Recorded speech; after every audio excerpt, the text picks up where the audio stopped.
Bien bonjour, je suis Corinne Bagoula, je suis enseignant-chercheur en économie et j'assure la responsabilité du Master Shipping Trading donc de l'Université de Nantes. Oui, bonjour, je suis Anne-Laure Mariotte. J'ai fait ma carrière dans les transports internationaux et dans la responsabilité logistique et je suis maintenant responsable pédagogique du Master 1 Shipping Trading. Alors, le Master Shipping Trading va former les étudiants au métier de la finance et du commerce maritime. Alors, il est assez spécifique et plutôt unique en France. L'idée, c'est de développer les compétences, les savoirs techniques en lien avec les deux grands domaines du transport maritime, que sont d'une part la ligne régulière, donc le transport par conteneur, et d'autre part le transport à la demande avec le transport de marchandises en vrac, notamment de matières premières. Alors le but de la formation, il est donc de présenter les différents métiers et les techniques qui sont liés à la ligne régulière, le transport maritime de ligne régulière, qui concerne essentiellement le transport de marchandises conteneurisées ou alors de colis lourds industriels, par exemple, ce qui ne rentre pas dans un conteneur. Alors, comment rentre-t-on dans le master ? Tout d'abord, pour pouvoir postuler au master, il faut être titulaire d'une licence classique, idéalement économie, gestion, mais ça peut être de type AES, langue. Il faut également un bon niveau en anglais. Et enfin, il faut un projet professionnel qui soit cohérent et motivé. C'est-à-dire qu'il faut vraiment avoir un attrait pour ces métiers liés au transport maritime parce que nous allons vous en parler pendant 2 ans sous différents aspects, que ce soit universitaire ou plus pratique. Pour travailler dans le domaine du tramping, les étudiants doivent développer des compétences en économie, en finance de marché, en technique de négociation. L'objectif, en effet, c'est de trouver des navires adaptés aux besoins du transport de marchandises, de négocier le prix de la marchandise et du transport, et du coup d'avoir cet aspect global, finance et technique de négociation. Alors, dans la ligne régulière, on va baser les enseignements déjà sur les techniques et pratiques du commerce international. Donc, j'entends par là tout ce qui est Incoterm, les douanes, qui est la fonction des douanes.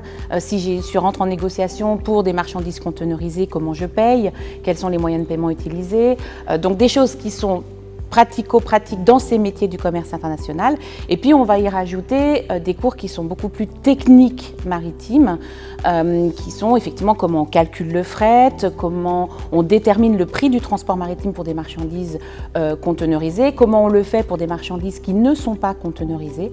On va expliquer donc comment ces métiers s'organisent et comment je peux facturer, comment je peux deviner ou du moins calculer ces coûts qui rentrent dans les prix de vente finalement que l'exportateur vend à son client. Également, la formation est basée sur des stages qui sont des parties intégrantes du programme, c'est-à-dire qu'il faut valider le stage pour valider le M1 par exemple. Et ces stages sont de 4 mois en M1, un peu plus longs en M2 puisqu'ils sont de 6 mois. Le but, c'est vraiment une fois de plus de mettre en pratique les connaissances vues en cours.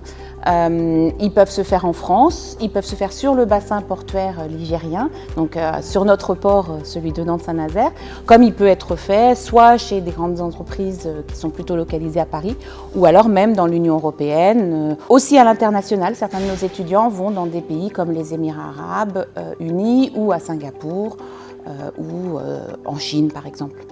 Dans le secteur du transport à la demande, on va former les étudiants à postuler vers des postes d'opérateur navire, c'est-à-dire qu'il va falloir gérer le navire durant l'ensemble de son voyage. On va aussi avoir accès à des postes de courtier maritime. Donc là, l'idée, c'est de négocier entre l'exportateur qui veut exporter sa marchandise et le propriétaire de navire qui veut faire utiliser son navire, de négocier le prix du transport.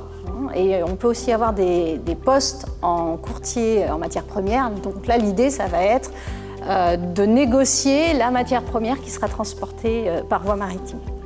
Alors, en ligne régulière, les étudiants vont plutôt vers des métiers qui sont liés au transport de cette ligne régulière, donc conteneurisée, donc soit vers des métiers d'organisateurs du transport, donc plutôt des commissionnaires en transport, soit vers des métiers qui sont plutôt liés à des opérateurs de lignes régulières, donc là ça sera plutôt du côté du propriétaire du navire, donc des armateurs, soit vers des métiers de responsable logistique international pour des exportateurs ou des importateurs.